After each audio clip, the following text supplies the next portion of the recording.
El cumplimiento de las leyes laborales debe ser una prioridad.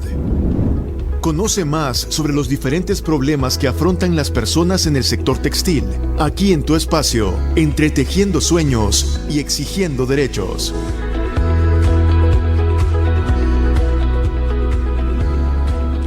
¿Qué tal? Muy buenas tardes, amigos y amigas. 5:03. Es un gusto poder estar con ustedes una vez más en su espacio Entretejiendo Sueños y Exigiendo Derechos. Un espacio de la Fundación de Estudios para la Aplicación del Derecho FESPAD, dedicado a conocer sobre la problemática laboral en el sector textil.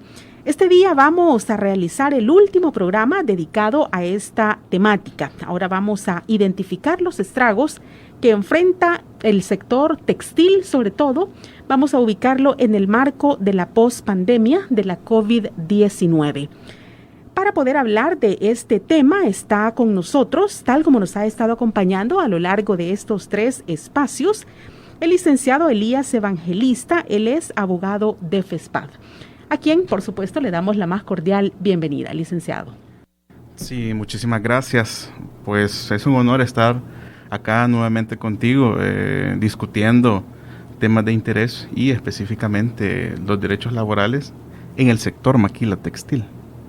Y a los amigos oyentes, por supuesto, les invitamos a que se mantengan pendientes, ya que si el tiempo nos da el espacio, por supuesto, vamos a poder estar escuchando sus preguntas o sus inquietudes que tenga sobre el tema y lo pueda consultar con el experto que nos acompaña de FESPAD.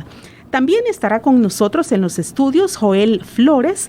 Él pertenece a una organización que se ha formado justamente para poder dar apoyo a todas las personas que se vieron afectadas con el cierre de la fábrica Florenci. Él se estará sumando en unos minutos porque también desea ser parte de este panel. Vamos rápidamente a iniciar con el desarrollo de esta entrevista, licenciado Evangelista. Sabemos que el año 2020, sin duda alguna, representó un golpe muy fuerte a nivel mundial. Y este golpe nosotros podemos describirlo en 2 vías. Por una parte, la emergencia sanitaria y por otra, la crisis económica generada por esta situación para la que ningún país en el mundo ciertamente estaba preparado. En El Salvador, ¿cuáles son los estragos que ha enfrentado el sector textil a raíz de esta pandemia? ¿Usted pudiera darnos ese panorama? Primeramente, mencionar que la pandemia de la COVID-19, como muy bien lo ha mencionado, fue algo imprevisto prácticamente para todos los estados del mundo, ¿verdad? Y entonces viene a afectar a la mayoría de pueblos de todas partes, ¿verdad? En ese sentido, los países ricos, como muy bien se ha visto, Estados Unidos, China, etcétera, han sido golpeados drásticamente. Son países del primer mundo.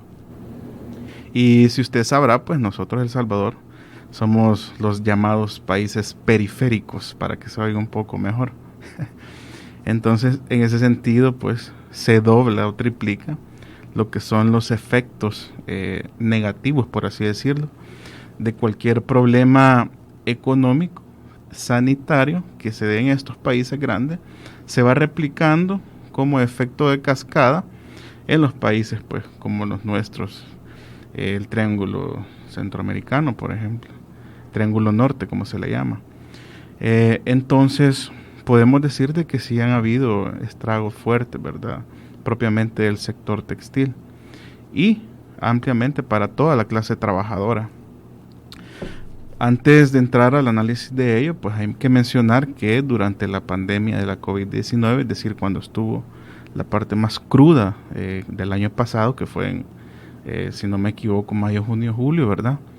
Entonces, a partir de ahí, comienzan una serie de hechos que perjudican totalmente a la clase trabajadora. A pesar de que existían decretos legislativos, por ejemplo, el decreto 593, exactamente en su artículo 5 manifestaba que debía de respetarse los derechos laborales, la estabilidad laboral, no podían ser despedidos los trabajadores en ese momento, ¿verdad?, sin justa causa, y se tenían que mantener los salarios a cabalidad y pues no tener detrimento de la parte trabajadora. Sin embargo, eso no sucedió, ¿verdad? Es decir, los patronos, pues, de alguna manera, hicieron muchos actos que perjudicaban. Mire, por ejemplo, hubieron despidos, ¿verdad? Indudablemente. Y hubieron también hechos que, de alguna manera, el patrón quiere ayudar, diría él, a la clase trabajadora, pero no lo hacía. Por ejemplo, le daba el 50% del salario, simplemente, o quería pagar en especie. También el peor de los casos, los patronos pues estuvieron también haciendo suspensiones de contrato, según ellos el código de trabajo, ¿verdad? Cuando eso no puede ser simplemente. ¿Y por qué no podía ser? Bueno, ellos se basaban en el código de trabajo, pero no tomaban en cuenta lo que era el decreto 593, como lo había mencionado, ¿verdad?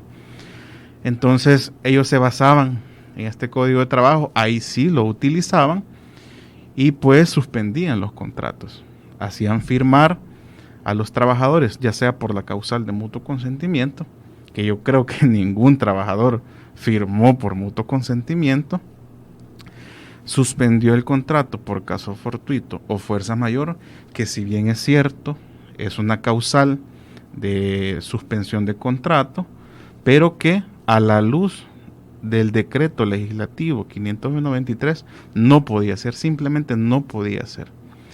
Y esto es en razón de que la seguridad e higiene ocupacional, en el sentido de la creación del centro de trabajo por parte de los patronos, significa crear riesgo. Este riesgo va a estar siempre, aunque sea por caso fortuito o fuerza mayor. El problema de alguna inseguridad de salud ocupacional que se dé en este caso por la pandemia tiene que correr a costa del patrón, no puede ser en ningún momento a costa de los trabajadores, a costa del seguro social como lo querían ver pues los patronos. No, simplemente no se podía. Entonces se da esa serie de vulneraciones y pues no se pagan salarios de 3 meses. Ese es uno de los efectos más terribles de los que podemos hablar. El no pago de la cuarentena, por los patrones hacia los trabajadores y exactamente los textiles. Ese problema lo tenemos en La Maquila, en la zona franca de San Marcos.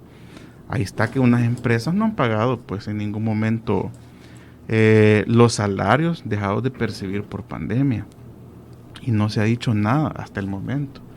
El ministro de Trabajo no ha dicho nada. La PGR, la PDH pues no se han pronunciado respecto a ello. Creen que ya pasó y eso no puede ser. ¿Qué significa? Imagínense, salario de 3 meses, 3 por 3, $900. Esos $900 le hacen falta ahorita a las familias salvadoreñas y que lo podemos ver reflejado pues en un montón de situaciones negativas para las familias. Ciertamente, vamos a dar la bienvenida a Joel Flores. Ya lo habíamos presentado, él forma parte de una de las organizaciones que se ha creado justamente para poder apoyar a este sector textil, sobre todo mujeres que se han visto afectadas con el cierre de la fábrica Florenci. Bienvenido a este espacio, Joel. Muchas gracias, es un gusto estar aquí con ustedes. Y pues así es, hemos estado en este proceso con las compañeras de Florenci, viendo cómo la problemática social, la problemática económica está inmiscuida en todo este proceso legal.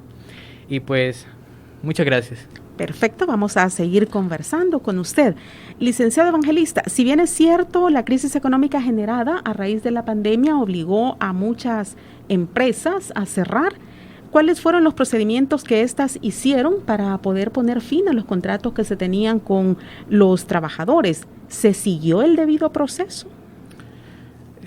No se ha seguido el debido proceso. En cuanto a la pandemia propiamente, como le mencionaba, en la época de junio, marzo, trataron de suspender contratos, ¿verdad? Sí, es cierto, es un derecho que tienen los patronos, pero no a la luz del decreto legislativo 593 en su artículo 5, ¿verdad? Y pues en definitiva han irrumpido lo que es la legislación laboral. En definitiva caen con la vulneración al derecho de la continuidad de trabajo, ¿verdad? Que esta es imputable al patrono, exactamente. Entonces se tiene que seguir pues el debido proceso, que en este caso es literalmente no despedir a los trabajadores. ¿Y por qué los van a despedir? ¿A cuenta de qué? No se podría en ningún momento hacerlo. Sin embargo, se hizo, claro está. A partir de ahí nacen los derechos a los trabajadores de acercarse a las diferentes instituciones públicas. Ya lo hemos mencionado en otras ocasiones, pues la PGR está obligada constitucionalmente a procurar los derechos de los trabajadores. Por cierto, existe la unidad especializada en la PGR. En definitiva también la Procuraduría para la Defensa de los Derechos Humanos pues tiene que levantar de alguna manera acta de la denuncia que hagan los trabajadores, ¿verdad? Por vulneraciones a los derechos laborales, que en este caso están totalmente vinculados a los derechos humanos, ¿verdad? Por el Pacto de San José y otros convenios internacionales que de alguna manera los vinculan. Entonces, ¿qué debieron hacer los patrones frente a la pandemia? Aquí ya es un caso propiamente jurídico, político y económico, ¿verdad? No querían verse afectados en la ganancia que ellos tenían, ¿verdad? Entonces, lo ideal hubiera sido ceder un poco de esa plusvalía que generan los millones de trabajadores y pagarles, ¿verdad? Pagarles el salario a tiempo, completo y no en especie. Es lo primero, ¿verdad? Son derechos constitucionales. El pago de la planilla del Seguro Social, que pues muchas empresas, en este caso el sector maquila textil, no lo hizo. Ahí tenemos pues unas trabajadoras que no pudieron pues ni tener los hijos en el Seguro Social. Tuvieron que ir al sector público propiamente dicho a parir, ¿verdad? Discúlpenme la expresión, pero así fue. Y pues tuvo que haberse pagado todas esas situaciones, aparte de otros empleados que gozan pues de contratos colectivos, de que tiene que pagárseles otro tipo de beneficios. Cuando hablamos de no pago en especie, ¿a qué nos estamos refiriendo? Es lo mismo a, por ejemplo, lo que planteaban las trabajadoras, que se dice, bueno, se cierra la fábrica y lo que está ahí dentro de la maquinaria, eso es lo que se va a vender para que se pueda pagar. ¿Nos estamos refiriendo a eso y eso es legal? ¿Es correcto? Bueno, solo antes de responder esa pregunta, poner un poco de contexto de la situación que se ha vivido un poco en Florencia. Tengo entendido que ya estuvieron conversando en días anteriores, pero para poder abonar un poco, son 210 trabajadores y trabajadoras, entre ellos son 196 mujeres, la mayoría, y los demás hombres, que se han visto en una penosa situación en la cual la crisis legal y política de nuestro país no ha permitido que se haga justicia verdaderamente.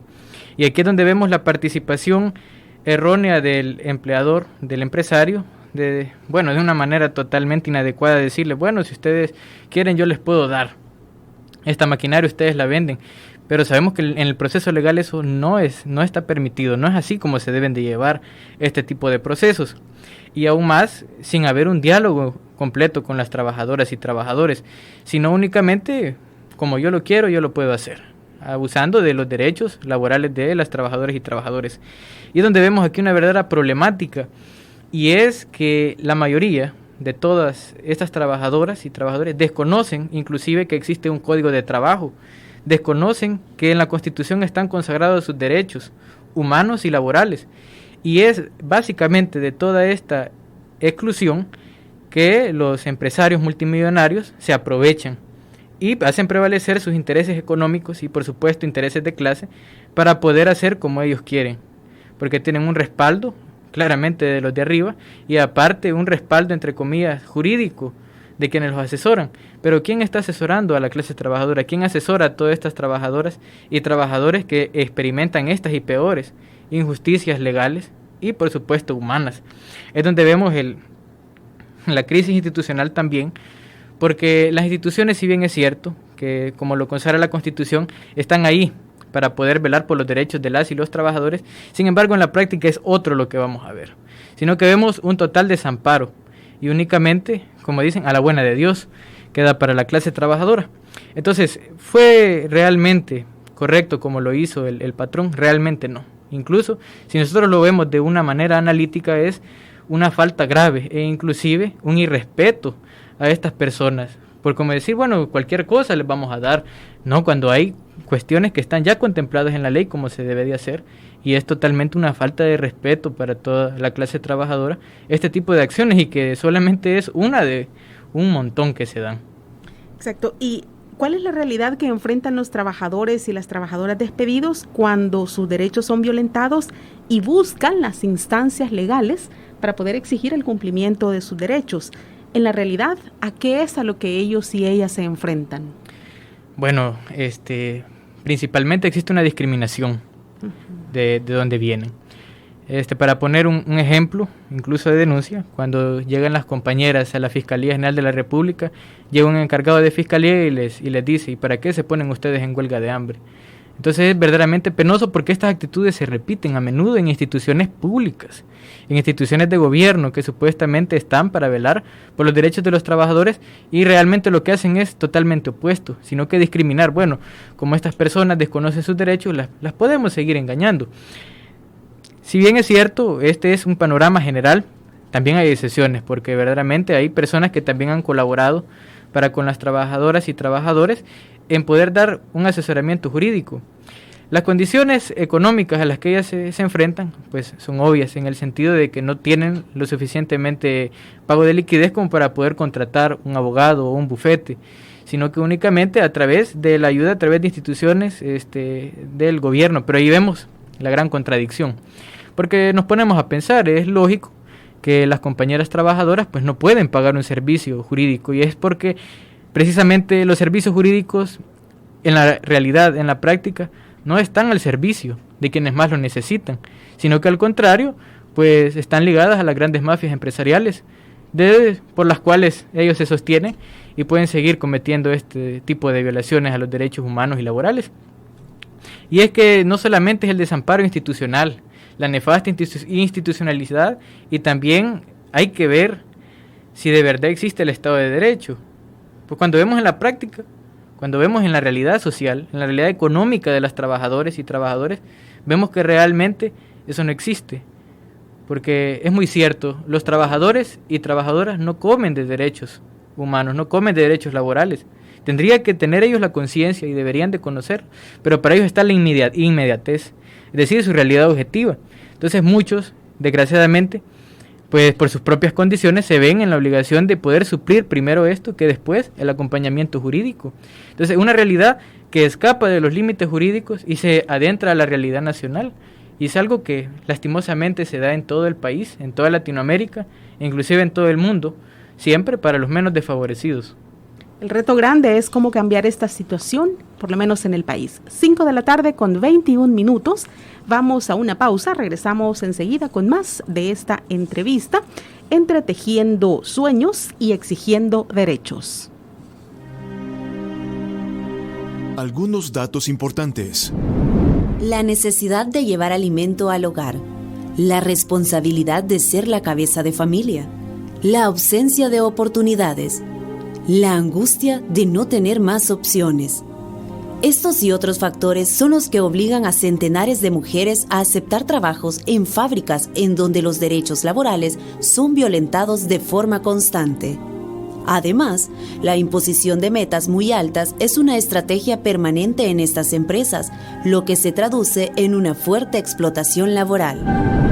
A medida que crece la explotación laboral, así se incrementan las ganancias en estas fábricas. Hay estudios de organizaciones que así lo han demostrado. ¿Y cuál es el rol que debe jugar el Ministerio de Trabajo en estos casos? Las trabajadoras de este sector siempre han denunciado falta de acompañamiento por parte de las instancias que deberían estar presentes vigilando el cumplimiento de sus derechos laborales.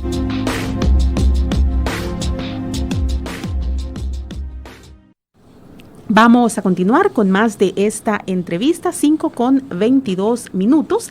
La temática que se discute esta tarde en su programa Entretejiendo Sueños y Exigiendo Derechos de la Fundación de Estudios para la Aplicación del Derecho FESPAD tiene que ver con la identificación de los estragos que enfrenta el sector textil en la post-pandemia de la COVID-19. Y nos acompañan Elías Evangelista, abogado de FESPAD, y Joel Flores.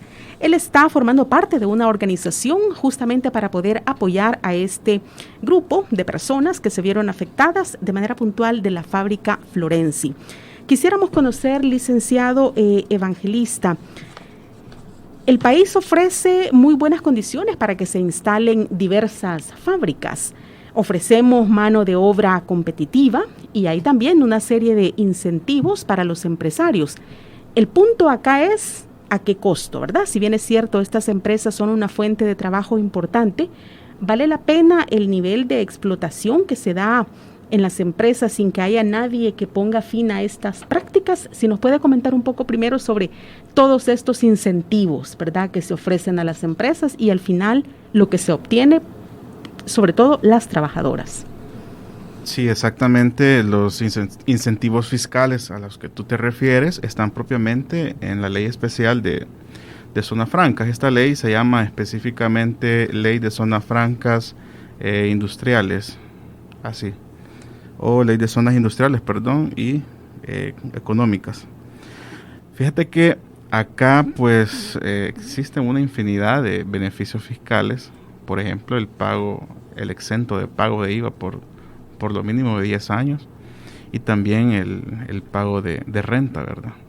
Entonces, te puedes imaginar, ¿verdad?, de que los que ganamos un poco más o menos de $700 para arriba ya nos están de alguna manera descontando, pero esas grandes empresas no les descuentan ni un centavito de renta.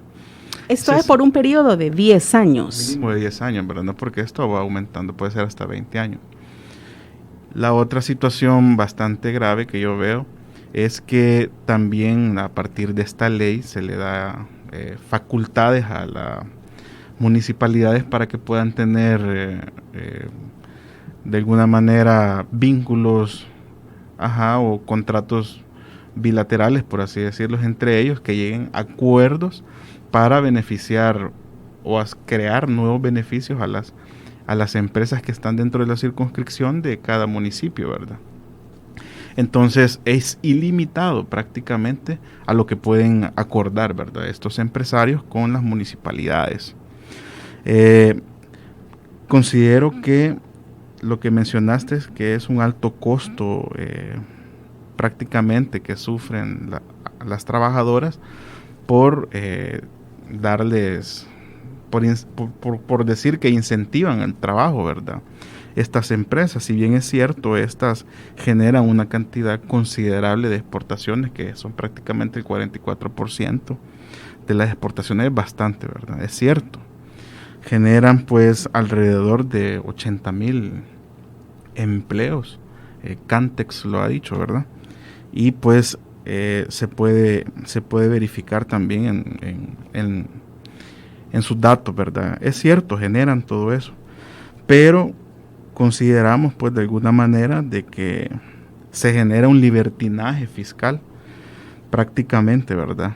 Imagínate que se sacrifica, haciendo los cálculos, el 5% del PIB al año. Todos esos beneficios se ven reflejados en ello y hay una pérdida de 1.200 millones de dólares al mes. Que eso se puede reflejar, que es prácticamente una cantidad de dinero bastante alta si lo comparamos con el PIB que tiene la educación o la salud. Prácticamente llega a lo que se le otorga al órgano judicial, que es bastante alto. Entonces vemos una salida de dinero, yo considero que es demasiado, pues. Y pues los beneficios son extremadamente grandes. Si bien es cierto, la ley otorga esos beneficios, al mismo tiempo da obligaciones. Por ejemplo, el artículo 29 manifiesta de que deben de respetarse los derechos laborales, ¿verdad? Es decir, dar indemnizaciones, respetar la libre sindicación, respetar los convenios internacionales 87, 98 y todos los demás de la OIT ratificados por el país. Pero ¿qué sucede si esos no lo respetan? Bueno, tiene que ser sancionada esta empresa maquila, y pues el organismo adecuado en este caso es el Ministerio de Economía. Ahí se pueden hacer los procesos administrativos sancionatorios cuando hayan vulneraciones a los derechos laborales, y también administrativos cuando de alguna manera las empresas tienen la obligación de estar dando mensualmente sus cuentas, inventarios, etcétera, al Ministerio de Economía. Cuando esto no se hace, pues le nace el derecho pues a los trabajadores, o en este caso el que se responsabiliza por el Estado, el fiscal, a generar procesos administrativos sancionatorios que pueden llegar hasta la pérdida de los beneficios de las maquilas. Si bien es cierto, todo esto está contemplado, ¿verdad? Que se le va a dar toda esta serie de incentivos fiscales, pero quedan plasmados también cuáles son las obligaciones que ellos tienen respecto del trabajador. Acá en el país la regla pareciera que no se aplica, es decir, el trabajador no se le cumplen esos derechos y no pasa nada. ¿Es así? Definitivamente así es, y es que cuando nosotros nos podemos ver históricamente las zonas francas, las zonas de explotación dentro de este sistema económico que es el sistema capitalista, vemos las grandes contradicciones, que si bien es una producción increíble para los grandes empresarios, son condiciones totalmente deplorables e inhumanas para quienes están produciendo la riqueza de estos empresarios. Porque ahí donde está el factor de la plusvalía, ese factor de todo ese dinero que se adquiere solamente por tener esos medios de producción. Y la clase trabajadora, quien alimenta esas maquilas con su trabajo, pues está en condiciones totalmente infrahumanas. Para poner un ejemplo, en Florencia, ni siquiera el agua potable estaba garantizada, se extraía agua de un pozo e incluso las compañeras ahí resultaron con bacterias. Entonces nos preguntamos, ¿cómo es posible que habiendo marcos normativos, que habiendo convenios y que existiendo una ley de zonas francas pueda darse estas situaciones totalmente contradictorias? Y es donde vemos más allá de la problemática y ya empezamos a hacer un análisis de la realidad social y de la realidad que vive nuestro país. Entonces aquí nos encontramos con grandes contradicciones. Primero, que las grandes empresas siempre van a beneficiar pues a la élite dominante y que van a favorecer sus intereses por sobre los intereses de quienes están ahí trabajando. Entonces, ¿realmente se cumplen los derechos laborales? No, porque cuando nosotros entrevistamos ahí a las compañeras sobre sus derechos laborales, si tenían conocimiento, es que no. Y una de las respuestas fue, bueno, la mayoría viene de la zona rural y pues no saben ni siquiera qué es un código de trabajo. Entonces esto es verdaderamente lamentable, porque de ese mismo desconocimiento el patrón se aprovecha para poder hacer todo con total impunidad. Y es que en la producción económica del país, ya lo mencionaba el licenciado Evangelista, del 37 al 44% de las exportaciones pertenecen al sector textil. Imaginemos, mueve la economía de exportación el rubro de textil. Pero ¿cuál es el costo? Bueno, es un costo totalmente humano, porque las personas reciben salarios de hambre, son salarios que no llegan ni siquiera al mínimo, y aún con este tipo de condiciones económicas salariales tenemos otro factor, es la inseguridad laboral, porque al momento de terminar su contrato de trabajo, ¿dónde están las pensiones? ¿Dónde está la indemnización? ¿Dónde está el pago de horas extras? ¿Dónde está el pago de vacaciones? Es terrible, porque todas estas zonas francas son zonas de explotación y, sin temor a equivocarme, puedo decir son zonas de esclavitud, como si estuviéramos en la época feudal o a inicios del sistema capitalista industrial, que vemos que sigue siendo tan brutal como desde sus inicios y que ha modificado sus condiciones de explotación y que ahora se encuentra velada, entre comillas, por los medios de comunicación y por los demás organismos que se integran en todo ese aparataje estatal para cubrir esta explotación. Pero en la realidad vemos que es doloroso y es totalmente repugnable cómo es que existan estas condiciones en las cuales los trabajadores están desechados y únicamente se convierten en objetos mismos de la fábrica. Entonces, ¿cuál es nuestra reacción frente a ello? Bueno, es totalmente de desprecio ante las disque autoridades que velan por los derechos laborales y únicamente velan por el interés de unos pocos. Así es. Amigos y amigas, hemos llegado al final de este espacio y no hay duda que se han quedado muchas preguntas en el tintero, pero sí ha quedado muy claro el tema de la importancia de conocer los derechos que tiene pues la clase trabajadora y la importancia de exigir el cumplimiento de estos. Creo que nos da para más programas que en algún momento vamos a tener que pensar a efecto de poder discutir sobre tantas temáticas que afectan directamente a la población salvadoreña. No nos resta más que agradecerles por haber estado participando en este espacio, en su programa Entretejiendo Sueños y Exigiendo Derechos de la Fundación de Estudios para la Aplicación del Derecho FESPAD. Agradecemos al licenciado Elías Evangelista, ¿verdad?, en representación de FESPAD, y a Joel Flores, que está formando parte de una organización justamente para ayudar en el tema laboral a tantas personas que desconocen sus derechos. A los dos les damos las gracias. Gracias a ti, y pues a un llamamiento a la clase trabajadora pues que se organice y luche por sus derechos laborales. Muchísimas gracias por este espacio. Muchísimas gracias por este espacio a la Universidad Centroamericana José Simeón Cañas, a FESPAD, y pues a ustedes un gusto estar aquí dialogando sobre este y demás problemas sociales, y pues que pasen buenas tardes. Amigos y amigas, siga pendiente de la programación que a esta hora le ofrece Radio YSUCA. Buenas tardes. Este fue su espacio, Entretejiendo Sueños y Exigiendo Derechos, porque el cumplimiento de las leyes laborales debe ser una prioridad.